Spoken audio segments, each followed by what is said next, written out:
What's up, everybody? I'm Scott. I'm Shatay, and we're the Hazes. Welcome to the Love Haze podcast, where we believe that healing and wholeness are not destinations. That's right. We believe their journey, y'all. And here on the Love Haze, we always talk about how to navigate through it. Today, we're talking about the choices we make based on the hand that life has dealt us. Not only access, but privilege that comes along with access. Many of us are blessed to have our basic needs met. Yeah. And so we need to learn how to practice empathy for those who don't have the same. Welcome back to our Black Love Journey. Let's get right into it. Let's go. So, Mrs. Hayes, how did we arrive at this topic? A while ago, it's so interesting that these things are coming back around for us. We wrote this down as something to unpack a minute ago. There is this series on Netflix. It's like a limited series on Netflix called You Don't Know Me, right? And actually we were annoyed that we watched all of it because the ending, for me, it was like the ending is not shored up with a nice little button and bow. Like they have you choose which ending you want it to have, and that just annoyed the crap out of me.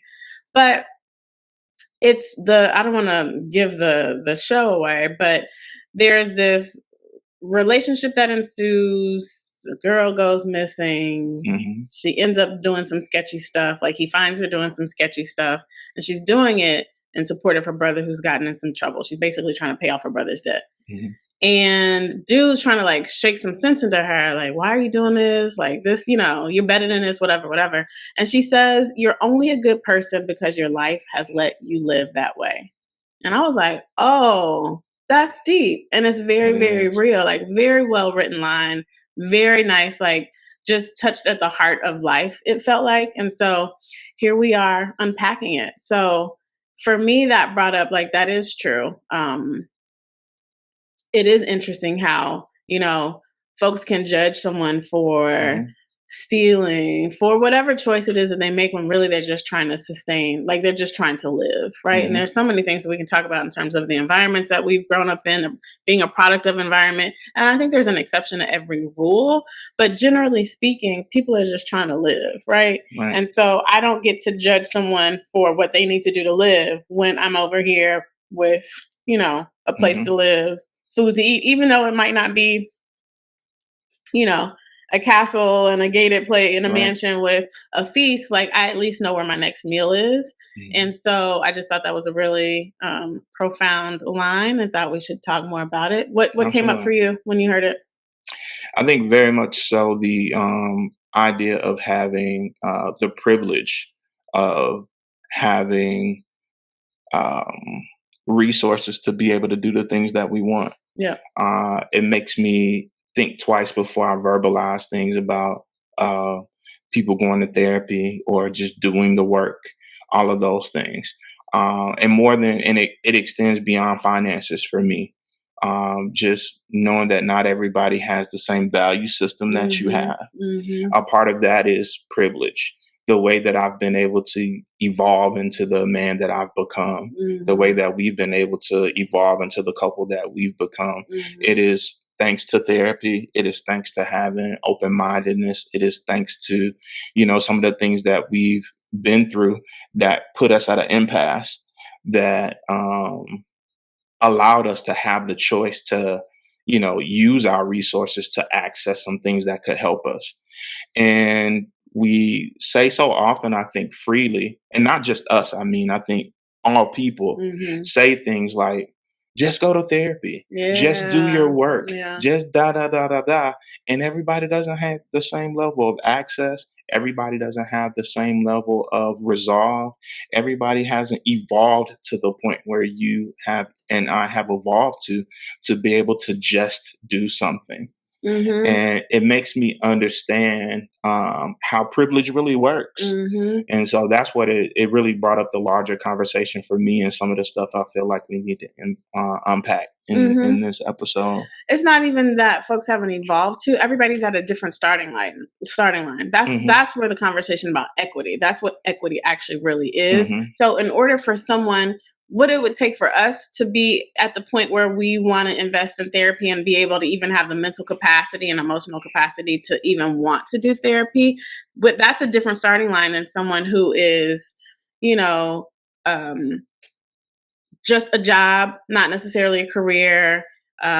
The expenses of their life are more than the money that they make that they're bringing Hmm. in. They're supporting kids. Do you know what I mean? Like Hmm. that's a different starting line. And so they are really just trying to figure out, how am I going to feed my family? Hmm. So the idea of therapy is like, I don't even have space for that. Hmm. And so Or maybe time if you work in 3 jobs.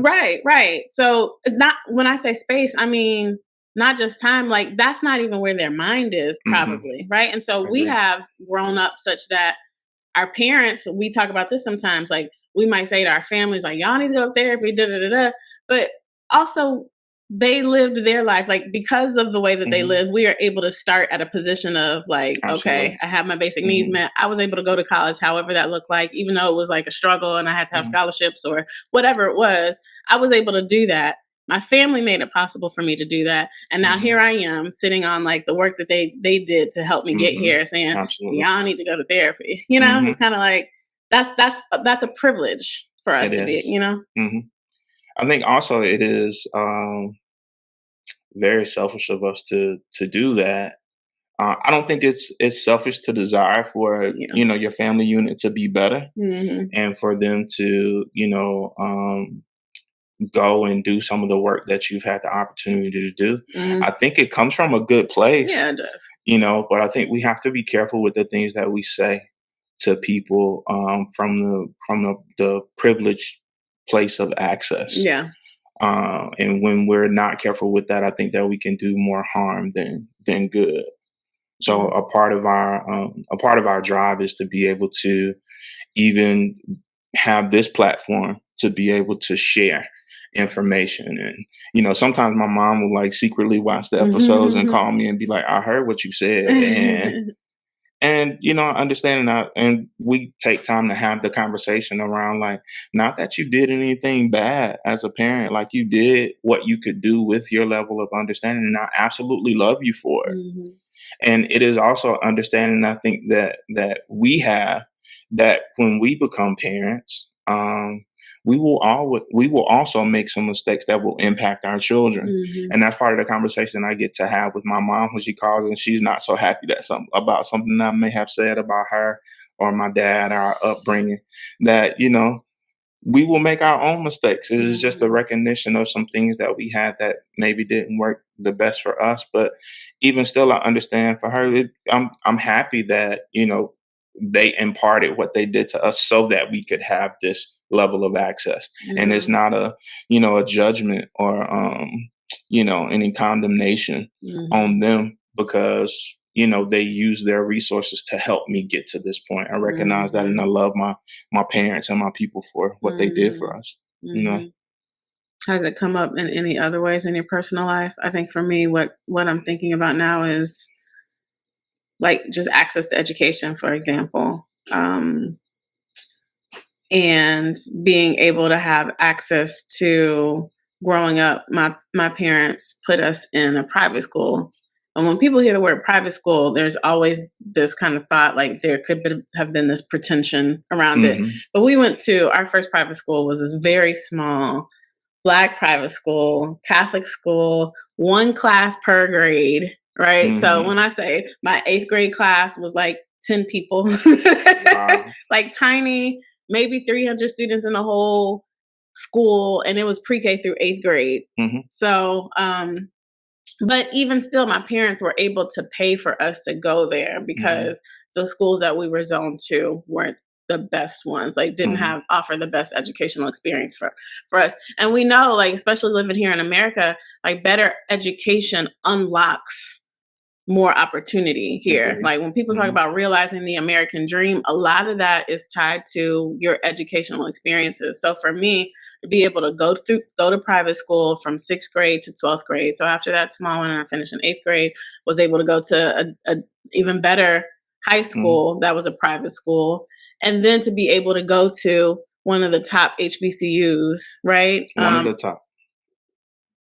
been the top. I was trying to be humble, but I since know. you wanna go there, I can't help it. about what 15 years in a row we've been the number one HBCU. Shout out to Spelman College. So there, sir. But to be able to go there, that's not lost on That's key. that's not lost on me. You know what I mean? That not everybody has that. Not even everybody in my family has the education. The other thing that comes up in terms of the education conversation, my generation is among some of the first. I think more of Yeah. us in my generation even went Mhm. to college and graduated. You think about my mom's generation, I think it was really only her and one auntie that Mhm. graduated from college. And my mom didn't even have the situation like she's had to work her entire life since she was like 12. Mhm. And so she went to college but couldn't afford it, left, not had me not too long after, like what, in her mid 20s, and didn't finish. She finished when I was in high school because she wanted Mhm. me to see that it was possible to finish. Do you know what I'm Right. saying? So Mhm. her and one auntie have finished college. So it was just me and some cousins that were among the first ones to like finish college and even go beyond college to Right. additional education. So all of that is very much privilege, you know? Mhm. Same with my mom. She was, the one in the family that went to and finished college. Mm, I think I may have had one other aunt that went to like some trade school mhm, kind of, and they found their own career paths, not better than or mhm. anything like that, but college was a value system, and there was an understanding that there was a level of privilege associated with Mhm, that, a level of mhm. access. It didn't always look like what we thought it would look like because there was some pushback from, other uh, cousins and that kind of Yeah, stuff. Like they think they better than and that that's a kind of whole other thing. Is conversation, a whole child. other conversation, you know. And I think that sometimes even in what had been my ungratefulness, I was upset about the pushback from the others Mm, because I wanted to be like this other thing. I wanted a level of acceptance belonging. and belonging, Yeah. even in that, and had to find my own path. And so, there are levels, to this and all of that. But I think it helps me to be able to find empathy when I understand that everybody doesn't have the same level of access that you had. Mhm, That my parents worked hard for us to be able to have that access, mhm. but also it pushes me to want to be a better person. Yeah, Uh, I want access yeah. for everybody, and their choice with what they do with the access is their own. Yeah. I mean, sidebar on what you just mentioned in terms of Hmm. belonging and things. I think a part of this, and especially in context of this show, You Don't Know Me, in terms of access, is like systems that lead to infighting. Do you know what I Hmm. mean? So if you Hmm. think about ghettos or this situation with our family, like a good bit of this is systemic racism, oppression, all of those things. The Hmm. systems that were set up for only a specific few, a certain Right. few, Hmm. to make it. And so if we've been able to either navigate the system or play by the rules to actually, achieve some level of movement, and then for those who were still around that weren't able to do the same Hmm. things, the infighting that ensues when Hmm. really it's like we're coming at each other, but it's really the system that was set Hmm. up. So you think about even when you talk about at work, you've had to say to your coworkers, like, we're infighting, but really it's because the Right. leadership and the systems here, the operational systems here Hmm. aren't set up to like support us in the right way. So we end up just attacking each other. Right. Very much the case in this situation here. If you think about some of the crime, gang violence, people just like trying to stake their claim on like whatever is the limited resources that are available. Hmm. And so we're just coming for each other. So But I think you know black on black crime.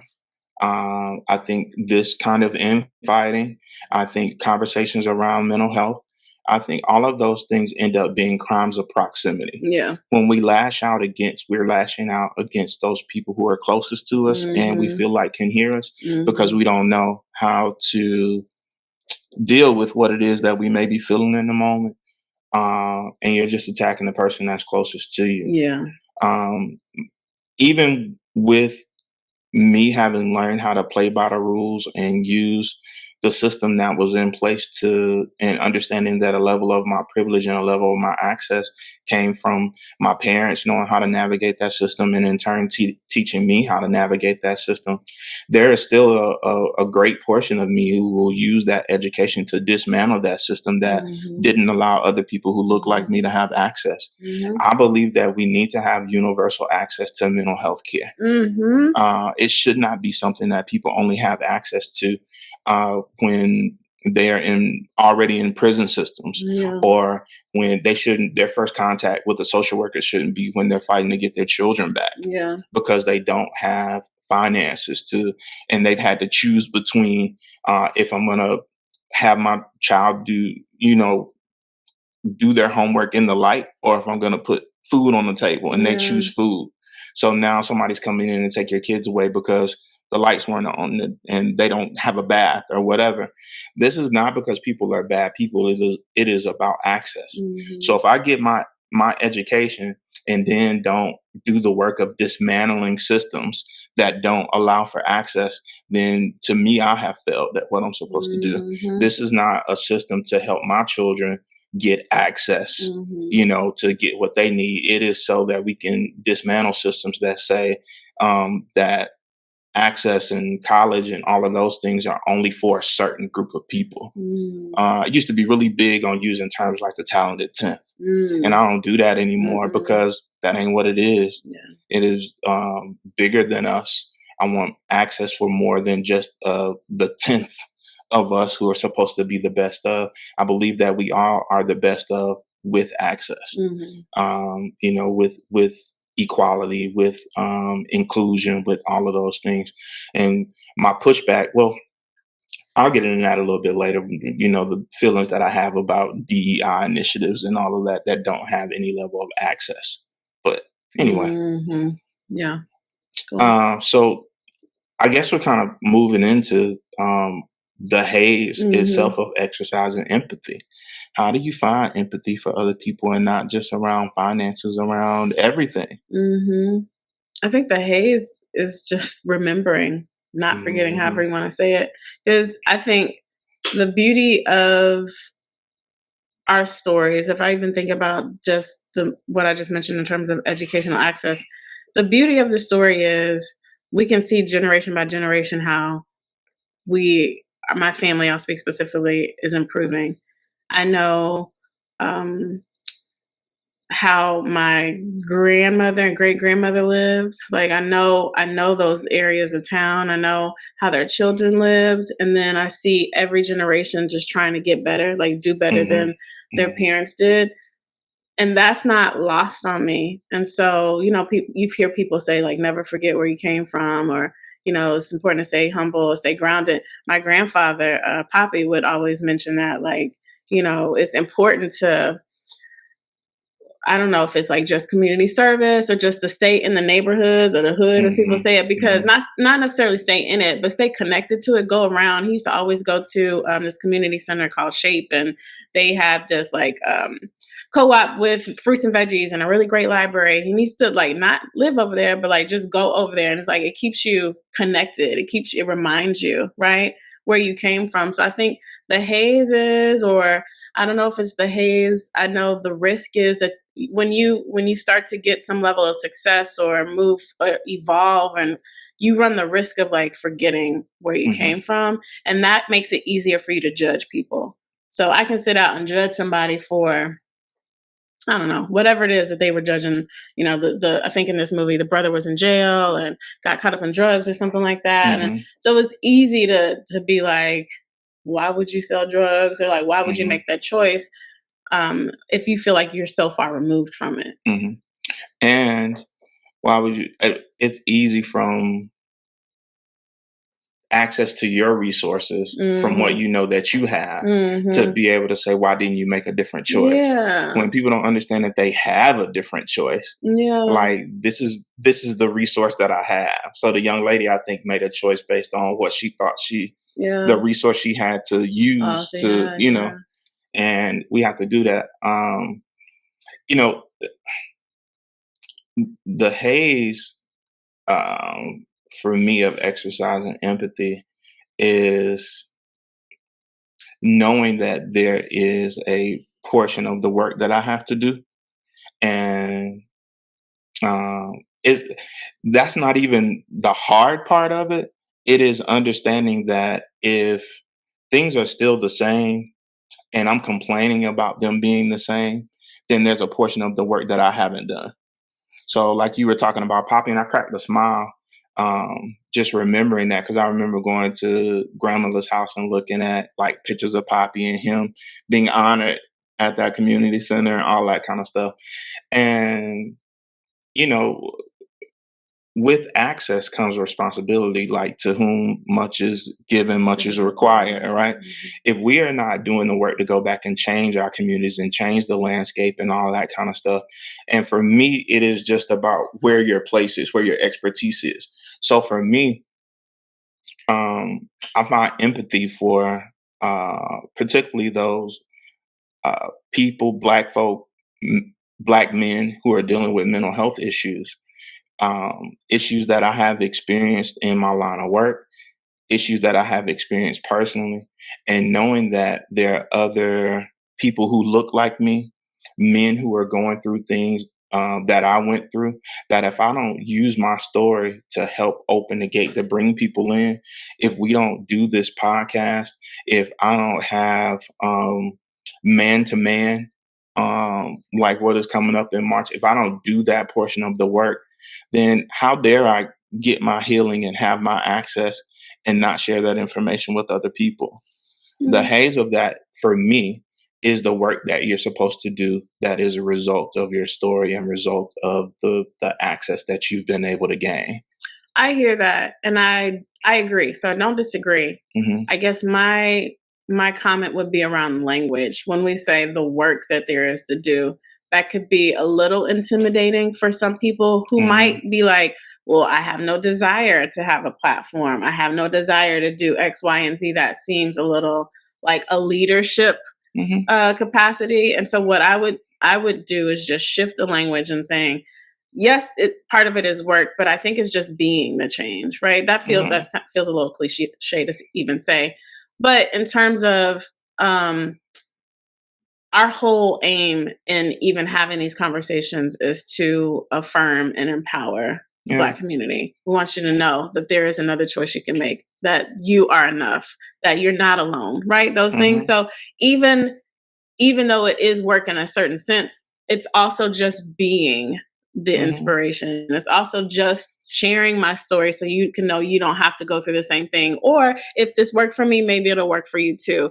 It is just showing up in those spaces. And so, in terms of, I'm thinking like community service. I don't know if you want to call that work or just like being right? Hmm. Being, I guess, what we needed when we were coming up, just Hmm. being that, I think, so that someone doesn't get intimidated by the word like, oh, there's work for me to do and what I don't know what to do. And I can't start a podcast. I can't start a business. I can't do that. It's just like, who can you be right now in your spaces and who can Hmm. you inspire and empower around you? And I think there's levels to that as well. Like your impact or whatever your contribution is. I think I that it like that is word. important. Mm, But also it's important to figure out like how that exists, whether it is on a person to person level, mm, whether it is on a community level, or whether it's on a national stage, right? mm, And my profession, we call that micro level, meso level, and macro level. mm, Micro level is like person to person. If you mm, have one child that you're going to go and you're going to talk to, or you're going to read books out of mm, school, or whatever that may look mm, like for you, mm, you do what you can do on the level mm, that you can achieve it and allow that to be enough, mm, right? um Not everybody is gonna be able to have a podcast or to be able to do this work or whatever it is.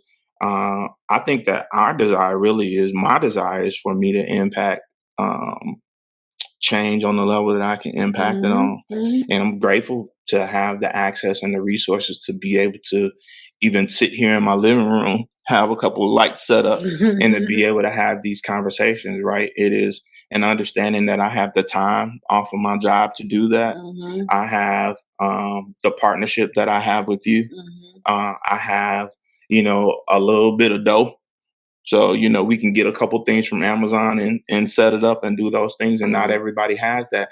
But there is change that you can impact on the level that Mhm. you can impact it on. I think when I say the work, and I understand that language matters, so I'm open to changing that language.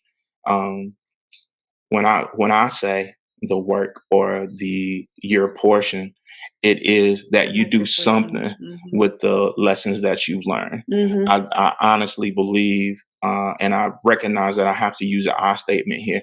I believe that the things that we go through are not just for us, Mhm. right? So it is Amen. about what you're going to pass along. So people don't have to experience that in the same way that you experienced it. Yeah.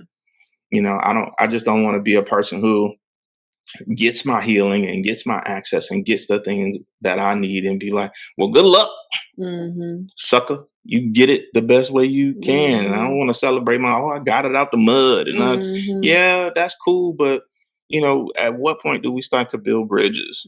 Yeah. That is what you do with privilege. When I think about white privilege and those things, if people want to be allies, if you want to be an ally to help fight racism, if you want to be an ally to help fight against social injustice, if you want to be an ally to help increasing knowledge about mental health, then you use your privilege to do so. Yep. You use your privilege, you use your access, you use the things that you have that other people don't to help open those doors. Mhm. And that is what our duty is. Yep. Services is the rent that we pay, Mhm. for this level of privilege. If you take your privilege and you don't do anything with it but prosper yourself and your family, then it's not only selfish, but I think it's not what we're here for. That's not the point. Yeah. Would you say that's like the main ways to navigate? I guess we were talking about the haze of exercising empathy. Would you say that is a way, like by being the change, doing your portion, or is there some other part to that? I think it's both, and I think it is being the change, but also learning more about what the obstacles are for people, zeroing Yep. in on what it is that you can do in small part or in large part, just to contribute to the change that you want to see. It is not, sitting around drinking wine talking about I saw this thing and oh my God, what a shame. I can't believe those people. I can't believe what I saw on the news and that they're living that way. What you doing about it? Mhm. If you ain't doing nothing about it except talking about, the people, then to me you're part of the problem. And the navigation for me is like being a person who does my own research and tries to connect with organizations who may already be doing some of this, or someone who can give me some guidance if I don't know where to start. With all parts of this work, I don't know what else I could be doing, but I hear from people who say, hey, I got somebody you could connect with who's also doing X, Y, and Z. Maybe y'all can link up and talk. You know, uh, Navigating is just figuring out how I can be better and be a part of the solution. Mhm. I think number one that I would say 100% is just learning. I think the more you're familiar with someone's story or their experience, then that gives you um, the tools, it better equips you to be empathetic. Hmm. So I can judge something from afar, but until I'm up close with it, until I know the story, until I'm able to feel the story, until I'm able to experience or at least understand the experience, then it allows me to go from like sympathy to empathy, right? So I can Hmm. be sympathetic with someone who, I know we talk about empathy for a good bit, being, a single woman who is like looking at someone talking about like trying to have babies, for example. So I'm unmarried, not trying to have babies yet, but can hear someone say like, "Oh, they've gone through a miscarriage," or they are trying to get pregnant and they're not able to. I can sympathize with them, right? Hmm. I can really Hmm. understand. I can feel a sadness for their sadness, right? I Hmm. can like, I'm so sorry that you're going through that. But until am experiencing it, if until I'm more familiar with the story, until I am now on this side going through my own fertility journey, knowing what it's like to long for children and for whatever reason it not happen the way on our timeline and the way we Hmm. want it to. Now I intimately know that experience, and so now I can absolutely like empathize with that. I don't think that there's necessarily a way to empathize with everyone's experience across the board. Everyone's lived experience is going to be different.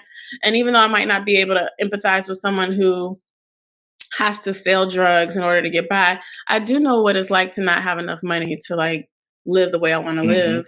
I do know what it's like to like only have enough money to buy a certain type of food from a certain section of a grocery store. Like I do Hmm. understand that. I do understand hardship. I do understand struggle. And so I'm going to match that part of my lived experience with that part of their lived experience. And that gives Hmm. me a different level of understanding and seeing them as a human being. Hmm. Just going back to that idea that we are not our actions. We are bigger than our bottoms. We are bigger Yeah. than what we may have done, and like trying to find a point of connection with someone as a human being is, Yeah. I think, how we navigate like finding our way towards more empathy.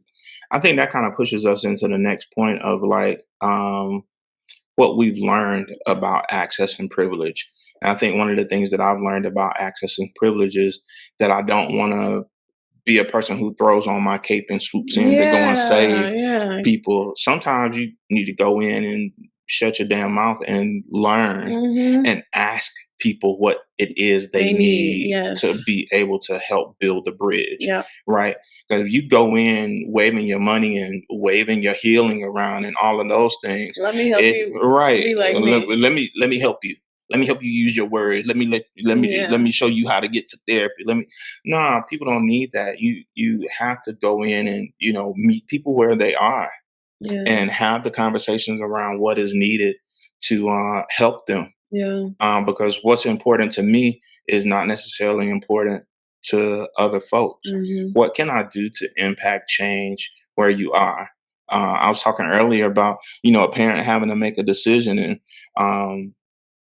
my first job out of grad school was working for in Alabama. It's called the Department of Human Resources. Here it's called DFACS, Hmm.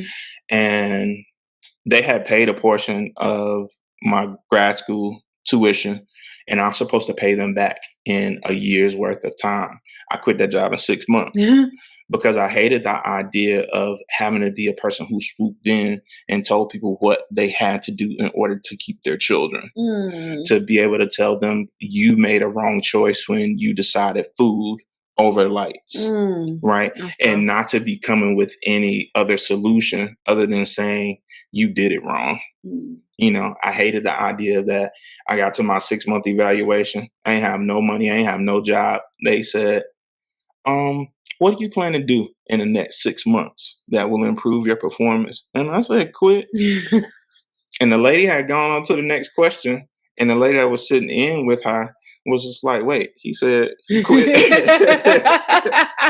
And I was done. I have a job, went to my mama house, and that was it. Because I just could not do it. I could not fathom the idea, even though I had not fully realized who I was as a social worker, and my humanity and everything that was important to me in that moment would not let me do that job another day. Probably the dumbest thing I've ever done as far as it relates to like quitting a job and not have another. But even being able to go to my mama house and be like, I ain't got no That's job, that privilege. was privilege, Yeah, that's privilege. to be able to do that and be okay. And I was able to eat that night I've and done that moving before too. forward, I've done that before too. I understand that as well. But I couldn't do that.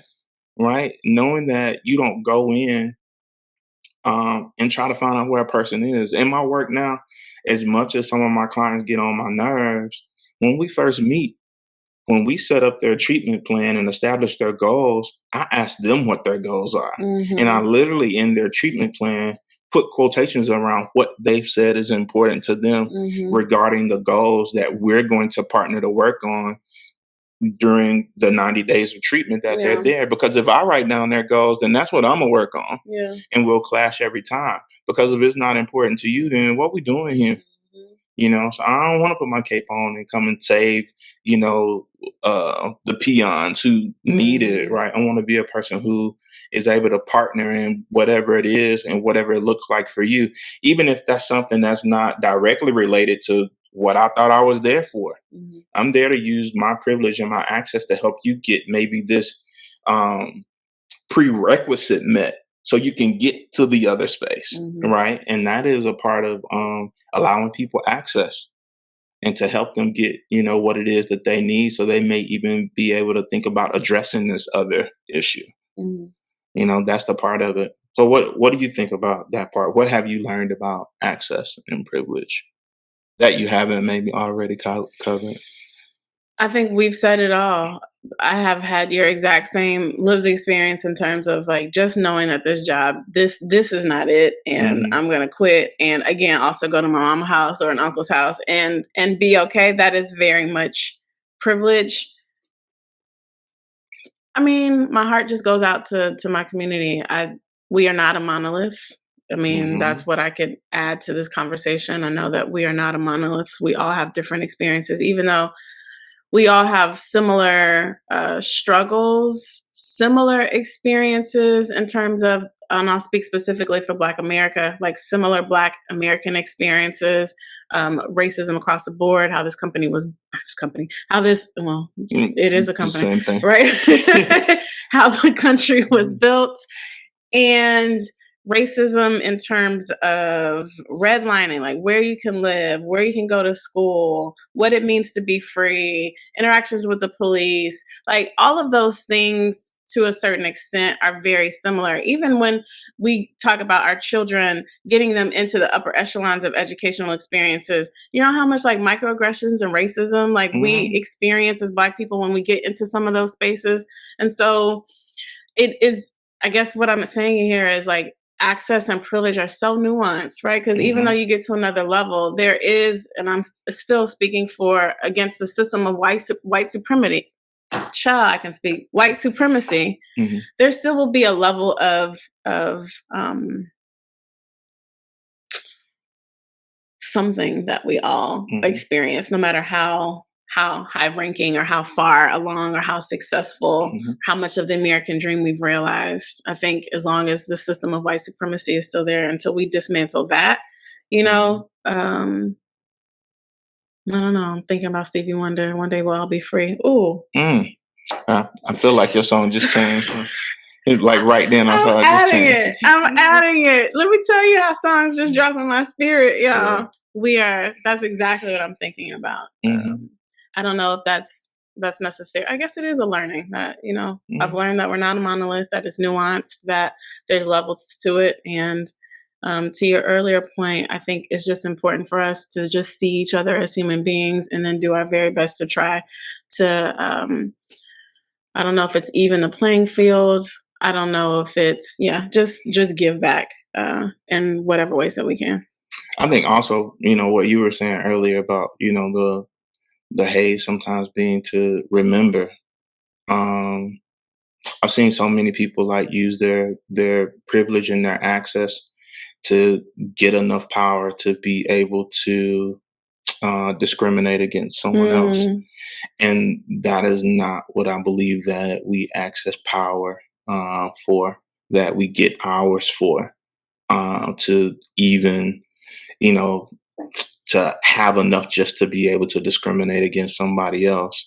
It is so that we can open doors for people. mm-hmm, And I understand that it can happen, mm-hmm, right? That we have a choice to make mm-hmm, about what we will do with our access, about what we will do with our privilege. mm-hmm. And if we are not like doing the work of remembrance, doing the work of healing along the way, you can choose one of those two roads. Either I will use my privilege and my access to be able to discriminate or harm others. I will use my access and my privilege to be able to lift other people up. Mm-hmm. And sometimes when people are working from a place of trauma and haven't gotten their healing, you will believe that there's not enough. So I need to keep somebody else down, because if everybody get up here, what we gonna do? Mm-hmm. So it is the work of remembering our why, and it is also the work of doing our own healing along the way. Crabs So in a both of barrel. those That's what things. just came up when you said that. Oh, somebody said crabs in a barrel the other day, and I heard somebody say something that I just want to grab onto there. Even when they think about the idea of crabs in a barrel, and what they say about us sometimes being crabs in a barrel, when you think about it, crabs being in the barrel, that's not their natural habitat. Mm. So when you're not in your natural habitat, you're hyper focused on trying to escape. Mm. If that is a prison for you, I'm trying to figure out how to get the hell out this prison. Mhm. Right? It's not that I have anything against you. I'm trying to get my ass up out of here. Mhm. Right? So we can, even that is a matter of perspective. Mhm. Right? If I'm saying, oh, it's just crabs in a barrel. Well, we ain't supposed to be in no barrel. It's not our natural habitat. It's supposed to be free. So if I'm in a barrel, I'm trying to get up out of this thing. So anyway, that just brought that to Mm. mind. That's real. Yeah, because I've never heard it talked about like that. The focus is always like, when one crab's trying to get out, the other one's trying to pull him back down. But like, what's the the alternative? Like, stay Right. down here and Right. this, We supposed to stay down here. yeah, This is and this not mess. where I thrive anyway. Mhm. I want to act the fool Yeah, up in this here barrel. I ain't supposed to be in no damn barrel in the first that's an place. interesting perspective. Even that lends more empathy to just the act of being one of the crabs pulling somebody back down. Mm-hmm. That's an interesting perspective. So all of it really is just about shifting your perspective, Mm-hmm. right? All of life, I think, is about shifting perspective in some way.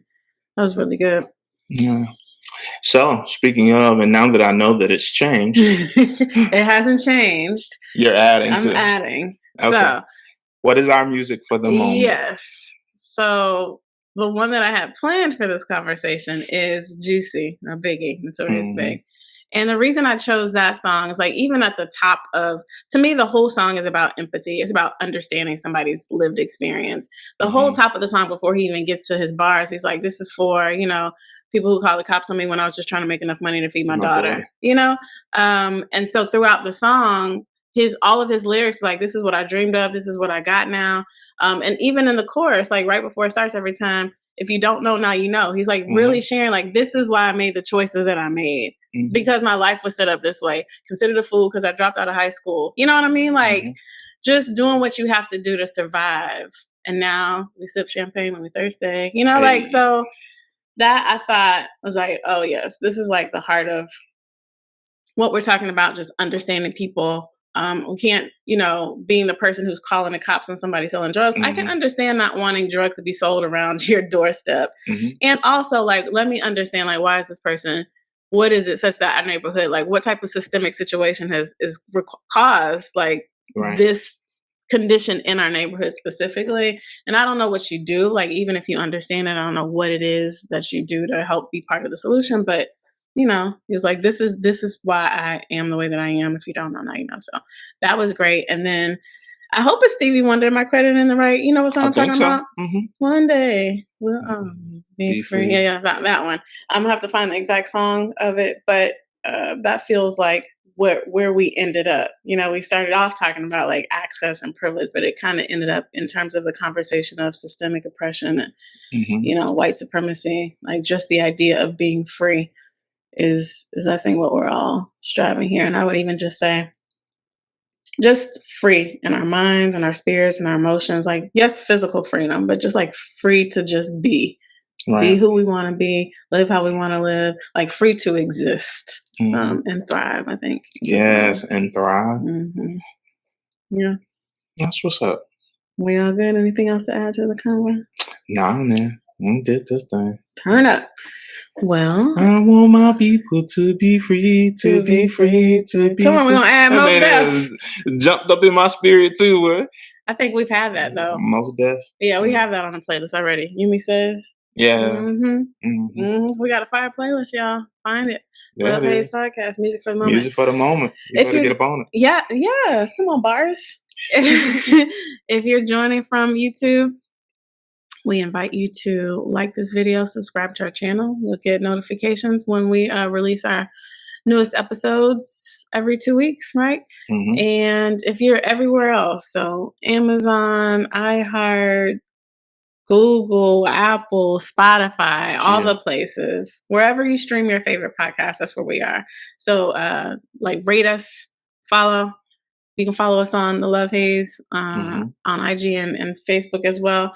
Just join the conversation, journey with us. We're processing life out loud. We're unpacking things, not as teachers, but just like this is what we think. This is what's worked for us.